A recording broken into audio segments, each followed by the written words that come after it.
Hello, everyone, and welcome to This Week in Hospitality Marketing, live show number 318. I am your host and moderator for today, for those who wish to join us live at any particular chance. Um, with the chance to discuss our topic today, which, as we said with our new formatting, will be a single topic per conversation, hour long today, as we normally do. And that is earned versus paid media. As with all headlines, they are, of course, a bit of a um, teaser ad, if it were. The art of creating headlines in itself is an art, hence the word art, whatever. The full term of it really is paid versus earned versus owned media ever really been a strategy? Or is it just a means of understanding the methodology associated with creating a strategy? So I propose that in the sense that we learn things very similar to when we were children. We had basic understanding of things, then we progressed to interpreting what we learned, and then from there we grew to experiencing the things that we learned from. It's much like a language. First, you learn words, then you learn terms, then you learn how to read, and then you learn how to dialogue. And then I've always felt that the true knowledge of another language, which I do not possess, is the ability to dialogue it in such a way that you can create the nuances, jokes, as it were. Where you fully fluently understand the language to the point that you can understand its entendres and make communication at a level that shows mastery of the craft. I also relate it to much like my martial arts experiences, where the history of learning a martial art is learning the styles and forms, the old wax on, wax off, as it were. You're learning the motions, you're learning the katas, the forms to show and exercise the motions so they become more natural for you. In that progression, you're given recognition as to the level of what you've been exposed to until you reach the level of black belt. And people often from the outside look at it and say, wow, black belt means that you are now the master of the craft. In all honesty, in perspective of it, you are not. You are literally the person that just hasn't told that they now understand all the pieces to the craft. The learning really begins at that point, and that is the indoctrination into your natural responses to things and your ability to innately perform the functions and the forms without necessarily having to remember to do it. You learn it by rote. Why do I bring all these examples up? Because in all honesty, the example of earned versus paid versus owned media is very much at the nascent of the beginning of things. It's a basic concept. It's like learning words, as I mentioned in my example of language. You're learning terminology. It's not a strategy. It leads to a strategy. It leads to the capability. And we'll get into that. We're going to actually discuss how to take the knowledge of this categorizations and how does that apply to creating a strategy. But it's not out of date or out of place. We've been using these terms for 10 plus years at least. And then longer if you consider from cutting edge usages of it as digital marketing began to progress from its early stages of some little interesting thing to now the dominant force that it represents. So from that, let's talk about the three concepts. Let's define them first, talk about what they are first, and then we can get into exactly what it is that you do with this information. So, what is paid media? Well, I'm not going to sound like Captain Obvious, but it is obvious. I'm going to read these definitions as presented. Paid or bought media are media where there is investment to pay for visitors, reach or conversions through search, display ad networks, affiliate marketing, etc. Offline traditional media like print and TV advertising and direct mail remain important, accounting for a large share of paid media spend. I would say yes to no.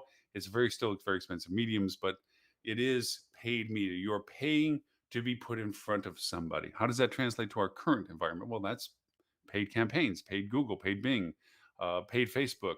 These are all paid media. We're paying to get in front of people.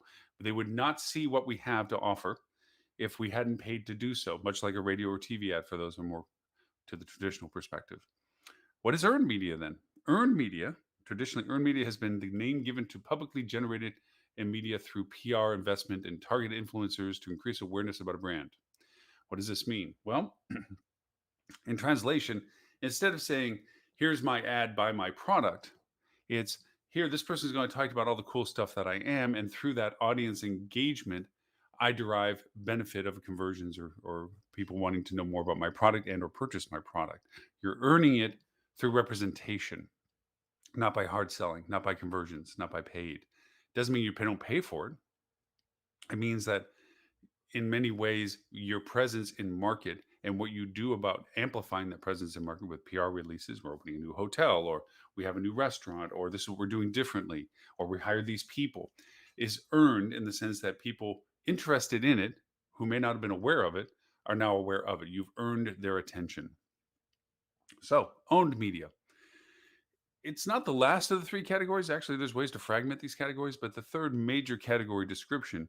This media is owned by the brand. Online includes a company's own website, blogs, mobile apps, social presence on Facebook, as in your organic content that you share on platforms like Facebook, LinkedIn, Twitter, so forth. That that is your media. The biggest, most important one to point out to this is your email list. People that you have direct information about to communicate to. And that nuance we're going to explain when we start talking about how to translate these terms, these words, into what they're really used for strategy. Here's my contention of thinking that these three segmentations are a strategy, because unfortunately, what you learn is what you do. A lot of people learn this in basic training. I mean, all things require basic training. We train our teams, we train our military, we train everybody as saying, welcome to the organization. Let us get you through the fundamentals. You may be having a skill set and talent that we brought you in for. That's why we brought you in. But now we need to train you in what we do. Basic training. This is what we do. Here's basic things. This is our definition of this term. This is our definition of this process. This is where we put it on this shelf over here. This is where we store it in that room over there. It's basic training. That's what these terms are. It's a fundamental building block of moving forward. Only referring to these contents and these contexts of things as a strategy is really simplifying to a painful degree, an inefficient degree, a strategy with this. These are the methods of explaining the aspects of content and value towards what you're doing by the strategies that you're spending time on. From that, I would say that when you're looking at approaching projects and you look at it from the objective goal of, well, if these are just terms, what's the strategy? The strategy is first identifying what the goal is. And the goal isn't always, well, I want to make more money. Thank you, Captain Obvious. It's not so much that as it is, what is your methodology for the goal you have in mind? What is the actual, this is what we say was a success for the efforts we've done. Now, obviously, revenue is the ultimate overall goal for businesses. You're always looking to generate revenues, okay, aka eventually, because of your optimization of how you handle those revenues, top line revenue down to bottom, okay, you're going to create profit. People confuse revenue with profit. Unfortunately, revenue is simply cash flow. This is the top of a funnel for visualization. This is the monies that are coming in from all the things that you're doing.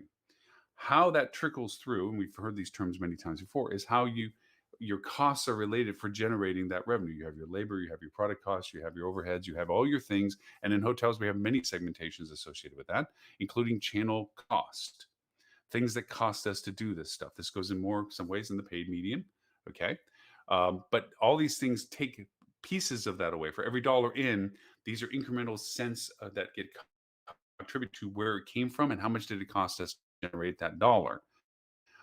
The remaining amount after all of that, through all of that, and we have many acronyms of EBITDAs and so forth to go through, okay, is your net profit. Now, if your goal is total revenue, that is different than net profit. You may think it's total revenue, but really net profit and revenue are different. If you're looking just for total revenues, it may mean that it cost you 99 cents to get that dollar. To your goal, you're successful. You generated that dollar of revenue. If your goal was net profit, you were unsuccessful because you were below what you needed to cover and get the net profit that you wanted for. Companies operate at different profit scales, anything from 3-4% up to 11-14%. Okay.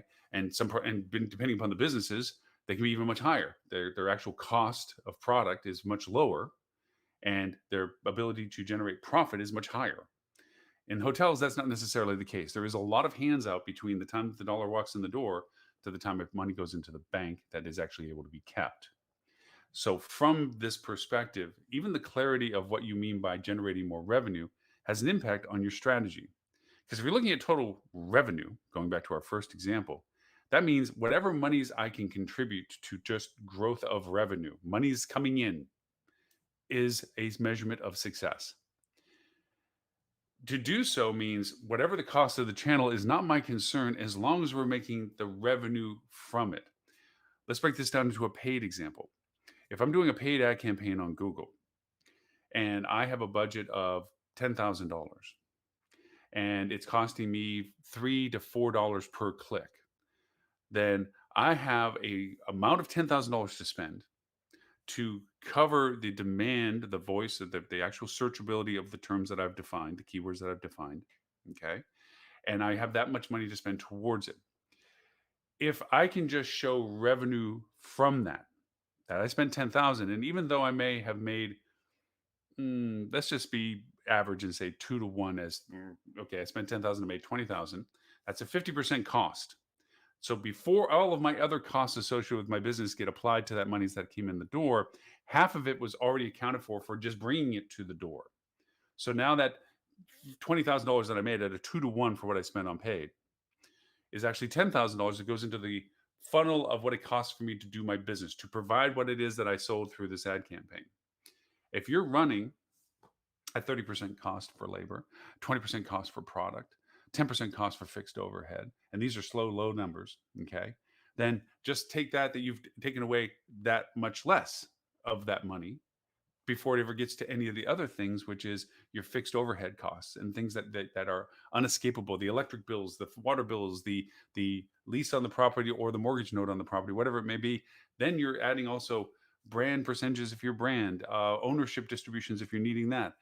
So all these nick and cut at it.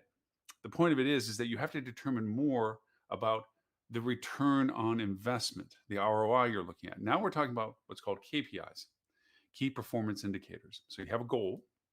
Now you have to define the measurement of that goal. How do we get to this goal in a way that we all understand and agree? So I'm going to drink some coffee while we do this. The detriment of being the only one talking today. By the way, for those who are not yet or used to the transition and our format of our show, we started as of this month as a transition point to reduce our show to 1 hour. And for right now, I've taken over the hosting moderating directly as we assemble co-hosts that we can announce that will be specific to shows going forward and specific to topics from our feedback from everyone. As much as they enjoyed our open dialogue, they would appreciate to understand, because of everyone's time constraints getting tighter again, what we're going to be talking about. And if so, then they can make it a priority, or if they already feel comfortable in the topic, they don't need to, or if they really love the person who's going to be talking about it, they're going to make it a point to be there.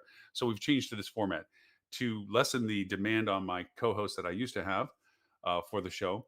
I've decided to just take the lead for the next couple of weeks, going through some of the topics that I find relevant, specific to task, and that's where we are right now. So thank you for that slight diversion to it. So going back to KPIs and goals, KPI is a measurement. How, now that we have this goal, what is the measurements that are going to guide us in that path to getting there? Think of it as a path on top to go to a top of the mountain. We want to know where we go. That's our goal. How we get there, through the woods, around the river, over the river, through the canyon, whatever. How we get there is a measurement of what we need to do to get there. Now this turns into an interesting thing that is replacing our terms of paid versus earned versus owned. It's not to discount those terms. It's to say that that is a fundamental, rudimentary, basic idea of categorization of values and content. Because for those people that decide where monies are to be spent, it's a means to explain to them the value proposition that those represent, but it is not a means of getting to the ends that they want. That's strategy. And that also means that we have to have a certain vernacular, which is the KPIs. Let me give you a prime first person example of the differences between verbiage of one department versus another. And this goes from a conversation I've had many times for many years. We've been the vanguard, myself, Bonnie Buckeister with Buckeister, her own company. We talk about convergence. And prior to COVID pandemic, it was a growing popularity, but not an assimilated process. COVID has accelerated that, as with many things, exponentially, where it's a mandative process where the person with sales is now doing marketing and revenue, or revenue doing marketing and sales, whatever. So this convergence of things had to happen.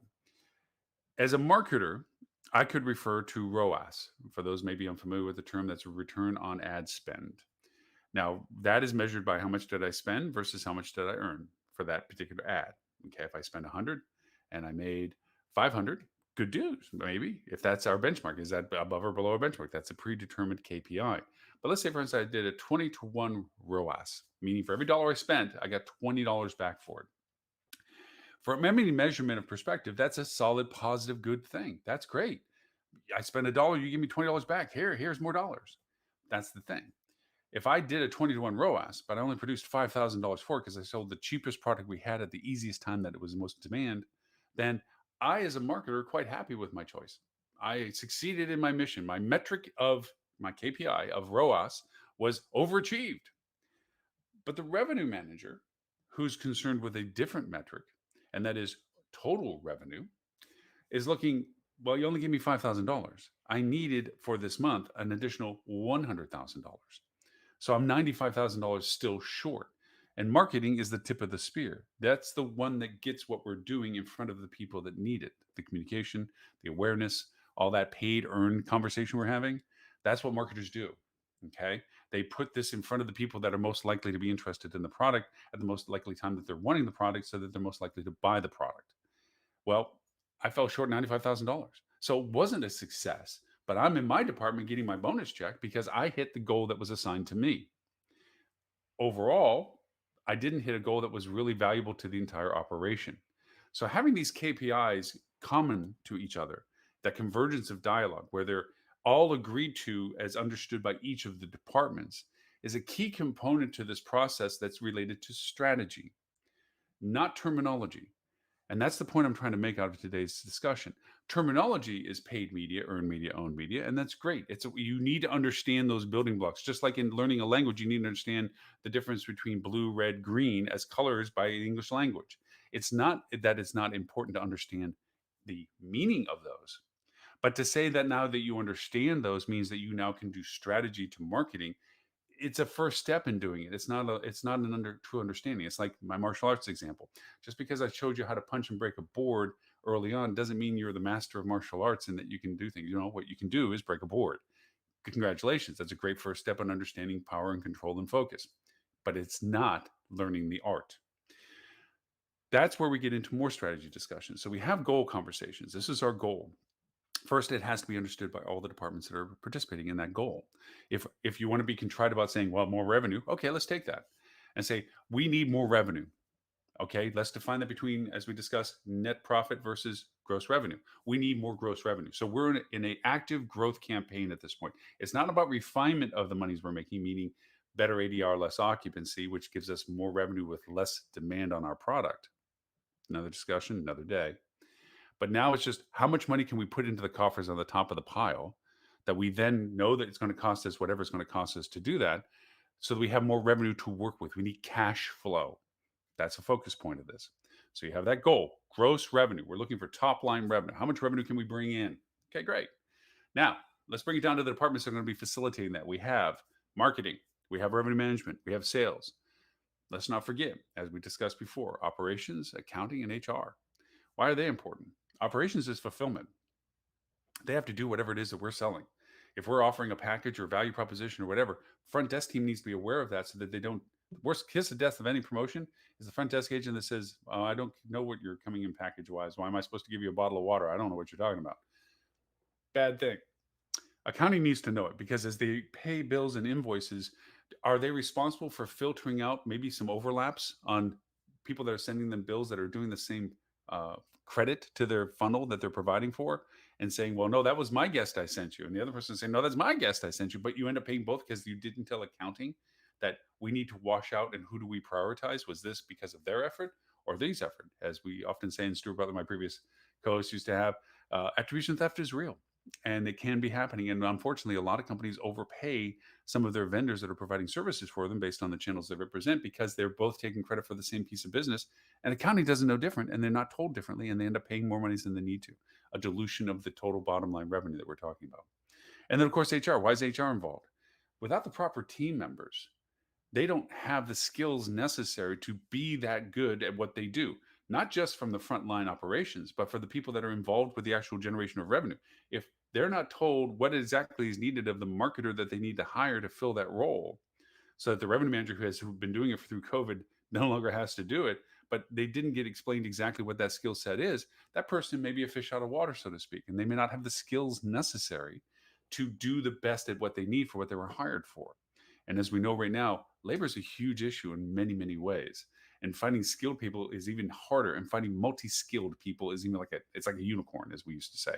It's the rarest of the rare. Hard to find somebody that, yo, I can do revenue management. Oh, yeah, I can do marketing. Oh, I can handle sales. Really hard. And if you have somebody like that, you need to be keeping up with them and doing what you can to maintain them. So anyway, going to this process of awareness to all the departments then creates that the goal is understood by everybody. Great. This is our top line revenue goal we're going to do. Now, how are we going to measure what we're doing towards it? Well, first off, that ROAS example I gave of marketing has to be either understood by everybody else or ignored by everybody, including the department that it's most relevant to. It's a measuring stick of metric for marketing to know whether or not it's being effective in their campaigns, but it is not a measurement to the goal. Big difference. Often people confused by the fact that they have data and they have relevancy of what that data is for what it was being used for. And they feel because of that, they have a handle on what it's doing for them. But it has no objective goal to the common goal, KPI that everyone has agreed to. I have to measure my ad campaigns in marketing on their effectiveness. I thought from my research, we're going to have 100,000 people based on the keywords I've put together for a campaign. 100,000 people search these keywords for this particular time frame that I'm marketing for. I need to get around, from my calculations, around a 35 to 40% share of voice, meaning I need to show up for 35 to 40% of these people in order to generate the number of metrics, the number of people seeing my ad, so that at a 3% conversion, based on the history of what these keywords would represent, I would generate enough people to come to my website, to see my product, to actually purchase it, to make the revenue threshold I need to measure against the metric of the ROI that we're calculating, the KPI of what we're trying to do. See how that worked? It's like, look, you look at what you're looking for to come through. Now, for my measurements, ROAS is a key element. It is not, however, a key element to the overall goal that we have all agreed to, which is total revenue. Mine, that's a temperament. That's like a temperature to an engine to a race car. Okay. I don't want it to get too hot, and I certainly don't want to go over and get it too low because it's not really running. There's something wrong if it's too low, too hot. So that measurement of the temperature of the engine of the race car is the element to make sure the car is still on the track, but it's not the end goal, which is winning the race. It's a part of it. So as a mechanic, I'm worried about that. The driver just needs to let me know what's going on. That's the difference. That's why we're getting into this difference between when we keep talking about paid versus earned versus owned media. Those are terms in relationship to the context of what we're generating and the purpose of what we're doing. Always being able to go over and to cultivate owned media is good. Using owned media is great. But the person that writes the checks for the things that generate business, it's great that they understand the difference between what these are. But at the end of the day, the goal is that the place makes money in the way that they needed to make money for the purposes what they're wanting to make it for. So walking in and saying, we're going to talk about how we're going to do this for earned media. Great. At the end of that dialogue, you're going to tell me why I needed to listen to all the stuff prior to it, is what I'm trying to say. So going to our gold example with our KPIs. Common goal, common understood the goal. This is the goal. Revenue, gross revenue. We need $100,000 more than what we have forecasted for right now or historically have done before for this period of time. So that's the goal, top line revenue, which means we have a broader spectrum of what we consider acceptable return on investment. We would tolerate a lower return on investment simply for the revenue it would generate. This may be a temporary goal, maybe the mission statement of your company, but let's just take it in context. So now we know we have a larger latitude of ROI. I don't have to walk in and say anything that is less than 10 to 1, I can't do because it would be inefficient for us. We need a 10 to 1 ROI because we're yielding net revenue. Nope, I'm just talking about gross revenue. So I can go down to 4 to 1 and say good, because in all honesty, just math calculations, if I'm taking a 25% cut of what it takes to actually drive the business, knowing that there's at least 80, 95% cost associated with fulfilling the business, I'm not really worried about net revenue, but from a revenue perspective, I at least was able to pay for that 95% cost factor, cash flow. Okay. So common goal, common KPIs, total revenue.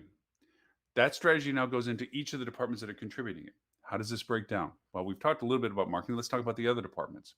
Revenue management, channel segmentation, meaning as to whom to where what business is coming from. Knowing that I'm trying to do revenues, it allows me to lower ADR. We know, like a spigot, the less it costs somebody to go over and take our product, our hotel being the example, the more likely they are going to consider us as an option for them. To a certain point, marketing, you can get too cheap and expectations change. And we have had those discussions in the show before. But I know I have a tolerance that I can adjust ADRs to be more aggressive being lesser cost to the consumer, so that it makes their interest in, if they are already coming to my market, that I'm a better consideration because I'm going to save them some coin by staying with me versus my competitor. It also means my occupancy is potentially going to go up, which puts a burden on my costs. Again, not a part of the goal. We're not worried about expanding the cost factor and the net profit, so to speak, because, and this goes to an age old question. If you had a 100-room hotel, would you prefer at 100% occupancy at $50 or 50% occupancy at $100? And it's not meant to be a rhetorical question, but it almost is. The burden on the product itself, electricity, housekeeping, staff requirements, labor, wear and tear, product usage, is lesser when there's less occupancy and they're paying more to be there with you, compared to having higher occupancy and lesser ADR. You have more people there, but you're making less money from them. So it actually costs you more to have that many more people in there than it is to have lesser people with more money being spent. I know it sounds, for those that are not familiar with thinking like that, it's kind of a natural for most people in the industry. And if I'm being too simple, my apologies, but it is a common factor of understanding how occupancy ADR, the correlation works. But given the scenario that we're discussing, I have latitude with my ADR. I can actually lower my ADR, which is going to increase my occupancy. It's going to put a burden on my cost product, more labor, more product usage, more wear and tear. But that's not our focus right now. Gross revenue is our focus right now. And for that reason, we have that latitude. So now revenue management is going to go over and say, great, with my lower ADR, let me look at my sources of business historical. Geographically is one of the first ones to look at. Where do they come from this time of year that we're trying to drive this business? And see what historically the rate is that we were getting from people from those geographic areas. If I know people from Boston are paying $150 in my example a night, okay, compared to people from Philadelphia that have historically for the same time paid $175, then I know that they're in the game. Now, again, go with my example. If we're looking for net profit, I wouldn't really consider Boston as much. I would go for the higher yield ADR because they're less likely to be convinced to spend up historically to come stay with us compared to people in Philadelphia who are already tolerant of that rate.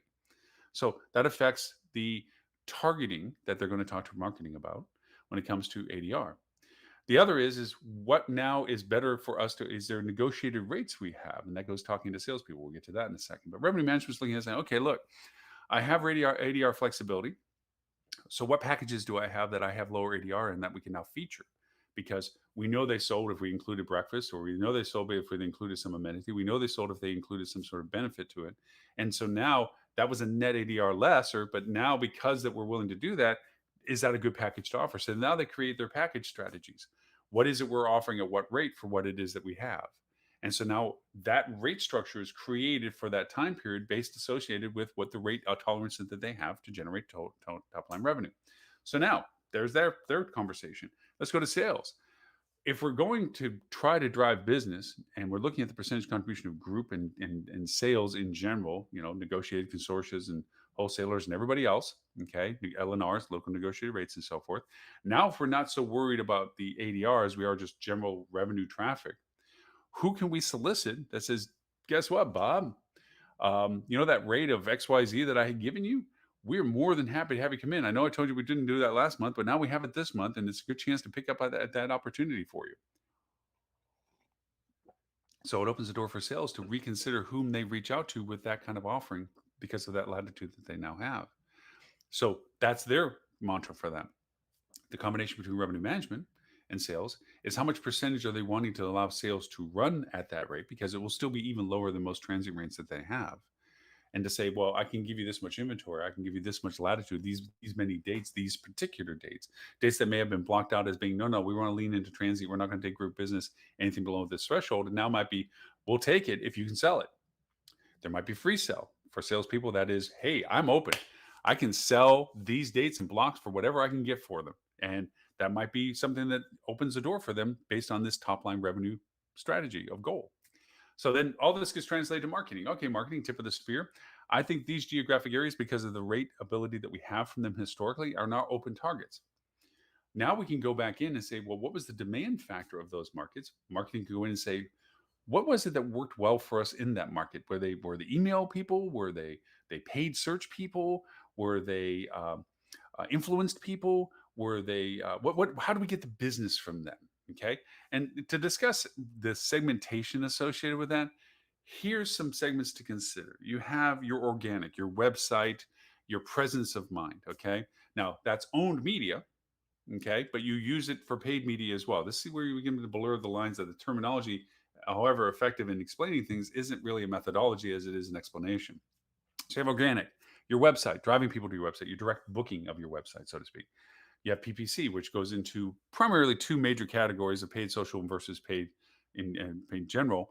And that paid general is usually line share Google, some Bing, depending upon your market, because Bing is still a player into this. Then you have, again, your paid social, which is paid advertisement on your Facebooks, your Twitters, your whatever platform is usable by the demographics you're targeting. Okay.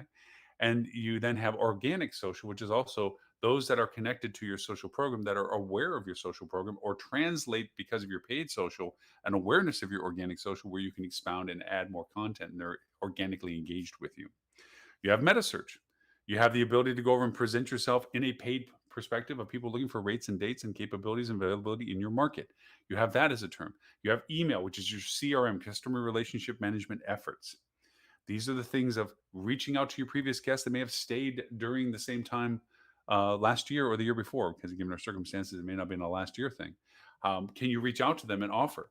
You look at the fact that maybe because of the time frame that you're trying to sell, maybe it falls in the window of drive market, where reaching out to a radius of people, which has been very effective this past year, where you're looking at 150-mile, 300-mile radius of people that can take advantage of your offer. Somebody from Washington State might not be able to come to your Florida offer because you're on the offering for next weekend. And lo and behold, that's just too far, too short, or too far away, too short a time for them to actually take it as much as they would love to. So being sensitive to that means that you would have different campaigns associated with your customer relationship management efforts. Email, but going back to old terminology, that's owned media. Okay. Then you have other things, display, retargeting people because they hit any of these things now can be retargeted on other mediums and platforms. Some people don't open emails, but by not opening the email, but being associated with their social media, we can retarget them to maybe see the message they weren't willing to see in an email. There's collaboration between the channels as to how you use it. So these are the methodologies. You have referral campaigns, you have referral platforms, things like Google My Business, citation platforms. You have your schema, which is going back to your organic, which goes back to owned media. All these are segments that are related to basically tools of functionality for your marketing program. How best to communicate what we're doing to the people most likely interested in what we're offering. Again, going to the larger perspective of our conversation, our goal is gross revenue in this example. Our KPIs are the measurements towards that success, revenue contribution towards total gross revenue. Simplistic, but for this case, effective. How we do that is based on the department's influence on that. As we've gone through revenue management, as we've gone through sales, and we've gone through marketing at this point as to what they're effectively looking at as tools. This is when it begins to get into a strategy component. So everybody puts their chips on the table. This is what I have. This is what you have. This is what I have. Okay, great. What are we going to do? That's the strategy of this. So, not to poo poo on the terms of paid and earned and owned, okay, because they define the basics of understanding of these things. And it's not the sole purpose, the sole thing about it. This is those two, three terms are really just a piece of many other terms that are used in all of this as we're discussing as to channel costs, channel mediums, and so forth. We look at how do these blend together. How does revenue management's rate strategy, package offerings, inventory availabilities, and opening free sales for what they're offering for sales and so forth, and their tolerance for ADRs and occupancies, and what is our current inventory availability, they begin to tell us what thresholds we have. What's the minimum ADR that we can really run to generate revenues? Because anybody can sell a room for $1, so it doesn't work. It's about what is our minimum basement that this is working, that we're not costing ourselves than we are generating revenue. See, there is a line, even though you're simplistically saying gross revenues, you don't want to spend more, okay, than what you actually get money for. You don't want to spend $1.10 to get a dollar because that's not generating actual revenue. Even if it just pays for bills, you're actually costing yourself running it. And there are thresholds that we haven't talked in great detail about, but there are thresholds to all of these channels as to their value proposition of effectiveness. This is when operations has a strong influence in the dialogue of these three departments, because operations is the one, and accounting, to be honestly and fair, your controller and what have you, or your corporate accountant or what have you, has an influence on saying, guys, our total operating cost down to EBITDA, earnings before income tax, depreciation, amortization. For those unfamiliar with the term, you can look it up. We can talk about it another show. Is this? That's the threshold up to the point that there's then a slight discretionary as to how those funds after that point get used and distributed based on ownership obligations and what have you. Now you start factoring in all the costs of this business to determine what is the threshold for all of the departments not to go below. We can't go below this because it costs us more than it generates. That's the law of diminished return. Okay. So now, with all of us around the table, accounting tells us these thresholds are net pass through costs and what have you. So now, as departments, we say, well, revenue management comes first. We can't sell below this ADR at this level of length of stay or this level of length of stay. This is the ADR threshold, baseline, bottom, basement. Okay. So now sales looks at it in their rationale of their rate offerings and what they have available and determines who they could sell above that rate, but no lower. What would be of segmentations, small groups, large groups, consortia, relationships, things that they deal with that says we can probably go to this wholesaler and pitch this better rate than what we contracted with them to see if they could sell it for us. I could go and offer this into this consortium medium and say this is an incentive for us for during this period. I can go to this local negotiated contract relationship and say we have an incentive value for you at this rate. That gives them a go fetch. That gives them the ability to go do this. Marketing now says, okay, so that's my rate. Let me back into that number. So if this is where the math starts coming in, if my ADR is X and my length of stay is Y, my total value of conversion is Z. That Z vector, it goes into the calculations of how many people can I target large volume, like we talked about before, X number of people interested in all the words that I research, all the terms that I research, all the reasons people research, events, business cycle, travel needs, what have you, in all spectrums. What does that total traffic number represent? How many people can I talk to? And that's defined also from our earlier conversation with revenue management as to which markets historically have been contributors at this time of year. And are they the only marketers, or are they just those the markets that we've had experience to? But let's just take them as inclusive to this conversation. From that, we develop a large number of total audience. That's a key element for marketing. What's our total audience? From our total audience, we say, well, how much, based on all the words and things that this total audience uses to discover what it is we're offering or could be contributing to offering, how much is the amount average cost per click? Now, remembering a click is based on one out of X number of people having seen the ad. Okay, for every 100, if 2 people click on it, that's 2% click through rate. Okay, 98% of the people saw your ad, didn't do anything with it. So the two people are the people you're going to want to talk to next about once they've come. Are you structured correctly to show and identify the value proposition of what brought them there clearly and succinctly, aka landing page, to make them want to purchase? And it's not a 100% effect. Okay.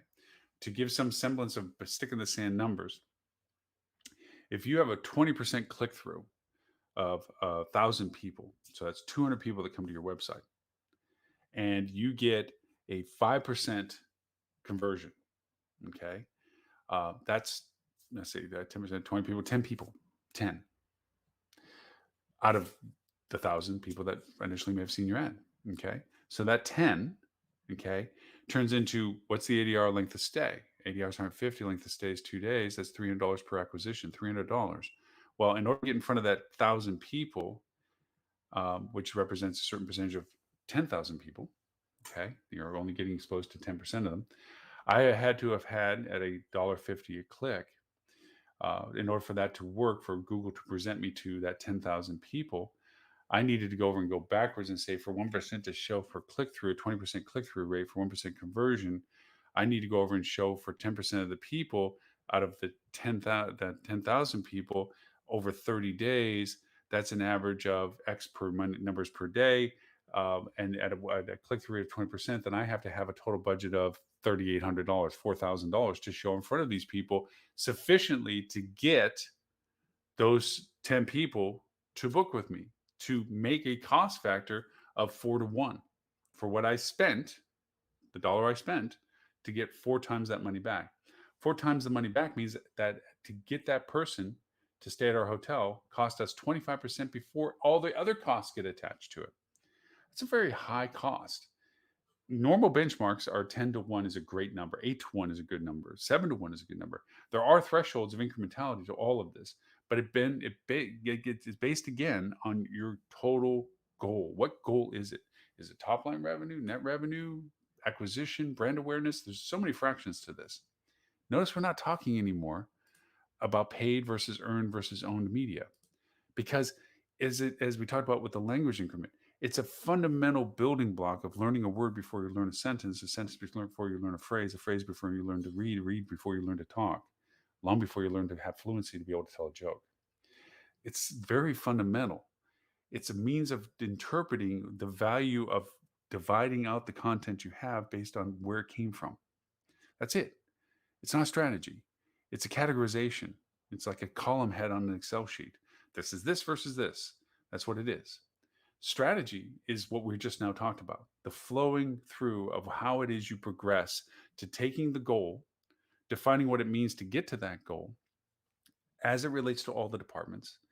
The departments then taking that and bringing it together to understand what they're going to do in collaboration with each other, each person's role, to then go back and create the internalization process of, we haven't even got to when it comes to marketing, what channels are this? And the cost associated with the channels. When we talk about ROI, one channel versus another is literally between night and day. Your direct channel is obviously going to always be the best because you have more of a mitigated control over it. That being said, if you're a branded hotel or you're not running that platform per se, there's still costs associated with it. Even if it's a branded hotel, not only is it the most still affordable cost, but you still have to pay the brand to give you the benefit of using that platform. Their caveat in this whole relationship is the fact that because they're the brand, that inherently you as you represent them should drive business to you.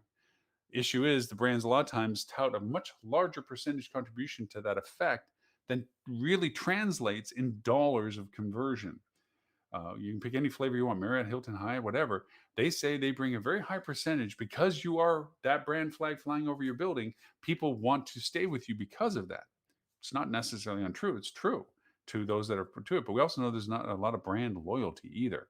I will buy where I think I have the best rate. And if I've had bad experiences with brands or feel like the brand's not focused on me, then I may be less loyal to it. But brand agnostic apathy is rampant.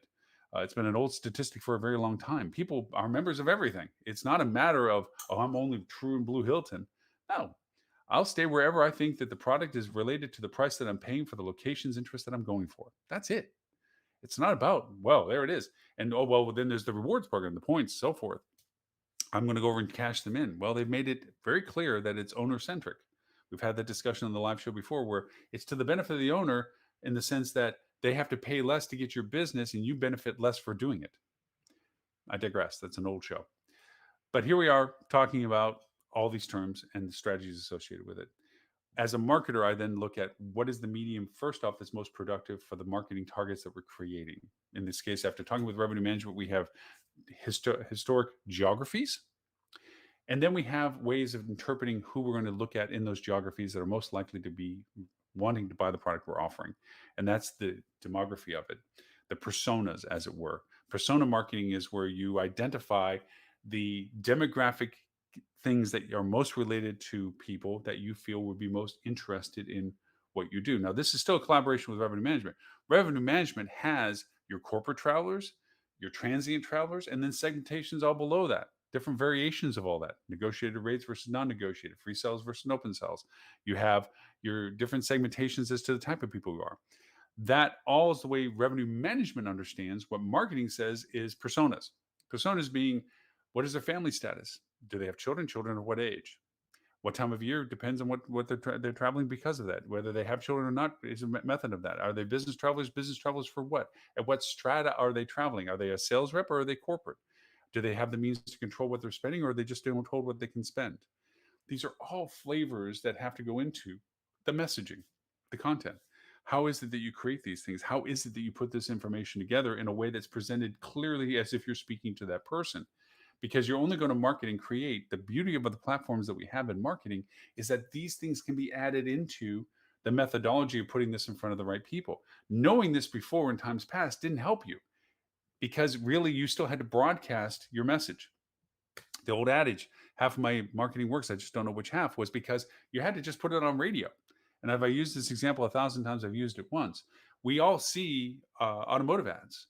And when we're not wanting to buy a car, they're the clutter between the show that we're watching. If you're buying a car, it's the thing you pay attention to because you're looking at the variations of what people are offering. The auto dealerships would love to spend less than what they're spending. But the reality of it is they have to spend as much as they do because they never know where in the funnel of process on that medium you are. Are you the person that is interested in buying a car, or are you the person that doesn't need to buy a car? They don't know, but they have to be there, because presence of mind for that is like a little hamster wheel. The minute you stop, the minute the wheel starts slowing down and stopping. So you always have to be present. That goes for radio advertisement and so forth. That's why traditional medium has struggled to fix its combination with the paid medium and digital, because paid medium and digital is, I can better define who sees my message at what time, and what's Google calls ZMOT, zero moment of transition, that moment where the information is sufficient for the decision to purchase. And we often, and unfortunately, most marketing people and marketing strategies are about going to that focus point. When is it they're going to buy something? I don't want to talk to them when they're thinking about it. I don't want to talk to them when they don't even know what they want to buy. That's too expensive. There's too many people that don't translate into buying something for me. I'm talking to everybody, and not everybody's interested. That's the rationale. But there's a lot of entities like OTAs and so forth that play in that space. Brands are supposed to play in that space too, to get them initially seasoned into being aware of what you have to offer, so that as they begin to go through the funnel process of discovery, education, awareness, and conclusion, conversion, okay, you're part of that consistent dialogue. Reality is, it doesn't work in a linear program. That's the flaw of funnels. It's that it doesn't work from here to there. It works from here to, oh, I just bought something on Amazon. Oh yeah, let me go back to what I was doing. It's very global. So being aware at the moment and talking in context to what they're interested in is a fundamental of this marketing strategy. Going back to our earliest example, because I'm tangent based and I just went off on a tangent, is how do I go to being in front of these people? Which medium? And that goes back to historical data. These markets that I'm aware of demographically, what is their family status, their income status required for what we're pricing? Obviously, if we're charging $500 a night for a room, certain incomes are not going to be able to afford that. And other than aspirational purchase, they're unlikely to be the ones that we're most interested in talking to. If it's family related, but the resort or the hotel is not related to an event that is family centric, it's a little redundant to try to think we're going to sell to them as well. If it's a method of them not being able to get to it because it's an immediate offer versus a long-term offer, like it's 2 months down the road so people can plan for it, then it's less likely we're going to have to talk to those people as well. These all create criteria that create campaigns, because when we decide what these personas are, and there's multiplicities to that, but the personas are, then we determine what is the terms that are most likely that they use. We know from gender-based perspective, or age categorization, but we all use different terms. I'm not a cray cray user, or a, whatever the new late ways of saying things are. I'm not that person. So putting that into the context of the dialogue is not going to get my attention.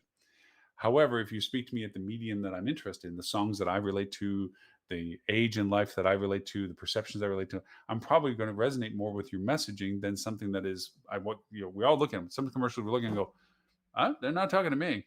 that's I don't flip skateboards over my head anymore, and all that stuff. So whatever the message was, I missed it. Knowing the specifics of who you're targeting is critical to knowing the success that's going to come from it. Measuring KPI, how we're measuring that component to that. So for that reason, once we define who we're trying to get business to, where they're from, and how they resonate with what we have to offer, that's when the content and the messaging comes through. That's when marketers and revenue management and sales and collaborate on, well, what content are we going to put on the things that we control? If you own and control your own website, landing pages are critical. You need that affirmation. Ads and paid campaign, going back to an old term, paid media, okay, is related to the con of just action. It's a big red button. Here's enough information to make you want to find out more information. That's what it's for.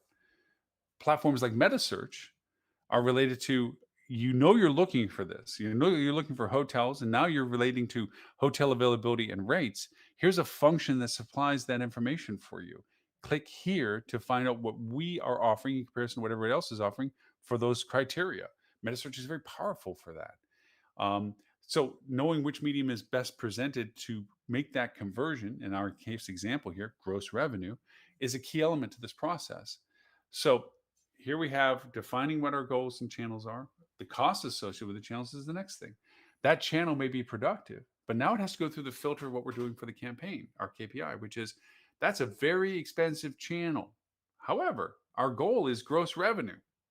So even though it's expensive, it is going towards the goal, which is it's generating top line revenue.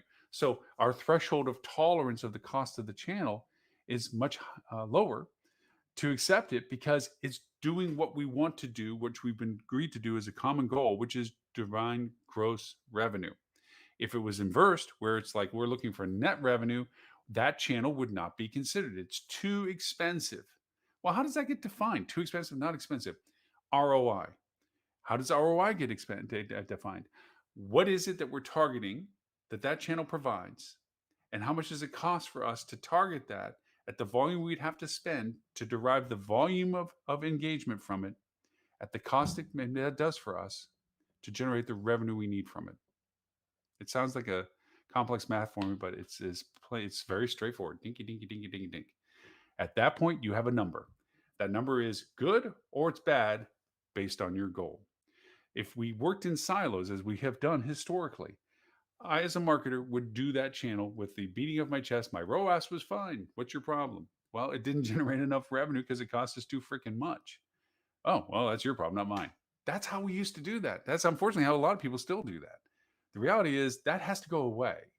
And for some people, it was a forced entry of, you know what, you're right. We got to do this right now. We got to make this all work together. Revenue management marketing has to be like that. Sales has to be like that. It all has to integrate together. So in our example, as a bit of a recap, because we're getting close to this time, common goal definement to all the departments engaged, common KPIs associated with that common goal, defined by each department's ability to perform under those guidelines, what they need to do with the information that they need and can provide to each of the other departments that are intertwined with this. We used to call it convergence, the simulation of all these departments. Some people call it commerce. We're going to get a director of commerce. Commerce means that they orchestrate over all of the people that are in the individual uh, professional disciplines of marketing versus revenue versus sales, what have you. That's fine. That's it's a great strategy. Reality of it is that those that write the checks and spend the money and own the things, they want to know simply, where are we for what I want out of this? This is what my money's invested into. This is what I want. For hoteliers, it's how well does that work for us to provide the services that we're wanting to provide for the industry that we run in. Either way, those are goals and KPIs. Either way, that is not thinking that a strategy exists by simply understanding the segmentation between paid media, earned media, and owned media. I'm not poo-pooing on the terms. They're basic building blocks of understanding. They're great for basic training. Like, hey, welcome to our world. This is how we define things. This is how we segment this information. This is how we determine what is this versus that. It's all valuable to do so.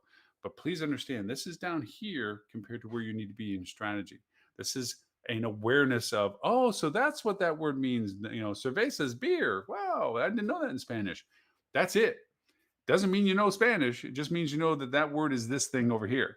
That's what these terms really represent, is they're just an awareness of how they can be defined as you progress to learning what to do with them. And when you learn more what you can do with what those things represent, that begins you the basis of strategy. Strategy creates process. Process can go with proper goals and KPIs, creates results. So always in dialogue with these things. It's not about going into a meeting with those people that are deciding how to spend money and saying, well, our paid media program versus our own media program is not going to go anywhere. It has to go, this is the goal. You want more gross revenue? or you want more net revenue, or you want more brand awareness, or you want more uh, uh, development of first person, in this case, owned media. Okay. These are our goal sets. That's our goal. We want more people to sign up to our membership program. Okay. Is that a ROI based decision, or is that a numbers of subscribers? Is it just however it takes for us to get 1,000 people? Because that's a KPI now. It's not just we want more membership. Great. Define that. What is that? Well, that's X number more. Okay. X number is now the goal. How do we measure that? Is it just the number itself or the cost to develop that number? That's KPI. Okay. It's a cost to develop a number. Great. That's a threshold. Okay, if that's the case, what is the methodology? Well, we need to market to X. Okay, that's a department. Well, how is that going to get measured to what we're offering? Ooh, that's revenue management. Is there a way to go over and assimilate that to what we're doing in other facets, like channels like consortia and hosts? Ooh, that's sales. Well, what happens when we fulfill it? Ooh, that's operations. Well, when we build this kind of stuff for the people we're going to be working with, how do we segment how it's costed? Ooh, that's accounting. Well, before we all do this, we don't have certain roles that are filled in. We need certain people that can do X, Y, Z. Ooh, that's HR. But all of that is one team. And that one team is a key component to creating that whole process. So, although it sounds like I'm poo-pooing on the terminology, I certainly applaud knowing what they are, and I certainly applaud those that teach it. But it is not where you run out and say, now that I know this stuff, I can do this. It's like the martial arts story. Just because you started karate class, okay, and you have a gi and you're there and you learn how to break a board does not mean you are a martial arts master. You are now, I know uh, karate, for lack of a general better term for styles and so forth. It means you know how to break a board because you guys shown that. It's a process to an end. It's a means to that, and that's the key element to that. So with that, we're at our hour. I thank you very much, Dean. Thank you for popping in on the speaker side of things. I didn't know if you wanted to join for it, but I got into this. This is our plan and our pattern and our topic, so I stayed with it. Thanks for popping in with that. I certainly do appreciate that. Dean, by all means, will probably end up having one of the shows coming up in the future as well. His forte, of course, is meta search. For those that do not know, he's Basecamp Meta search marketing, co-host of many times with us, and excellent person when it comes to that topic and dialogue, and does training associated with meta search as well. So with that in mind, thank you all for your time and attention today. Thank you, everyone. And also thank you for everyone's feedback from times before. It was wonderful to go over and hear from people they enjoyed the change in format. Thank you to all of you, many of the platforms. As a reminder to everyone, we are, and as always, simulcasted on LinkedIn, Facebook, Twitter, YouTube, many channels, many places. We also recast the show on Wednesdays, 11:30 a.m. Sydney time for those in the APAC region, and 11:30 a.m. London time for those in the EU region. Even though we live cast on them, and it is truly amazing that I get people at what I would consider very odd times in their own time zones reaching out and dialoguing with us in text and chat, and I sincerely appreciate all that. And as a reminder to everyone, this is always live casted on our TV channel, and I mean channel in the sincerest sense, on Roku, Apple TV, Roku TV, Apple TV. Google Play, which is Google TV, and Amazon Prime or Fire Stick, whatever you look at. Plus, it's also an iOS. And then just look for Hospitality Channel. Also, this is now in our new archive. It will always stay in our old archive. We'll always keep this updated. The old archive is hospitalitydigitalmarketing.com/live. There will always keep the archive of all the old shows with transcripts and all that stuff. But the new home is hospitalitychannel.tv. That is our online TV channel, which is a linear channel, meaning this is on at 2, this is on at 4, and what have you. So right now the shows are rolling through each week.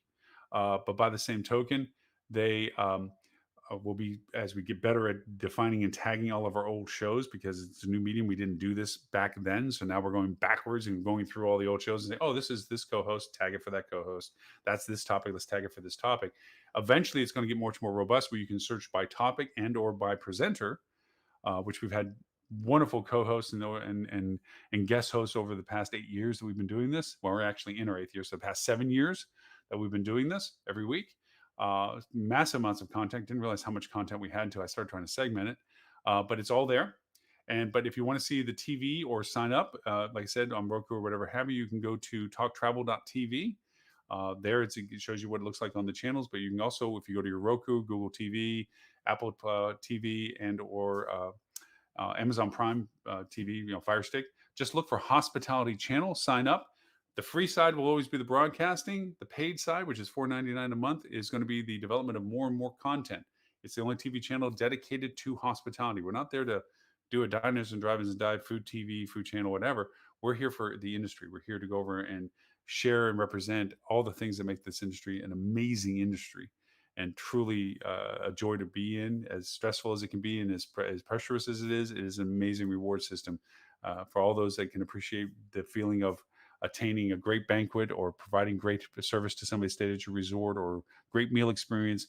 That warm feeling of satisfaction that gives from providing service like that is addictive. You thoroughly enjoy it. So that's the purpose of the TV channel, is to bring that back to people's understanding of how much fun it is to be in this industry and all the things. If you want to learn more about it, plus also if you have products that are selling to the industry, it gives them you a medium to, like a TV channel, show what it is that you do. So enough with that. That is our hour. Thank you so very much. My name is Lauren Gray. Thank you again for the privilege of your time, and I look forward to seeing everyone next week. Bye, everybody.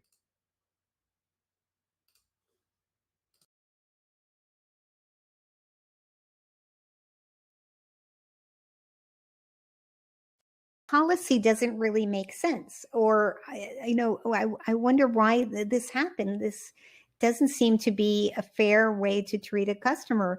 And I'm just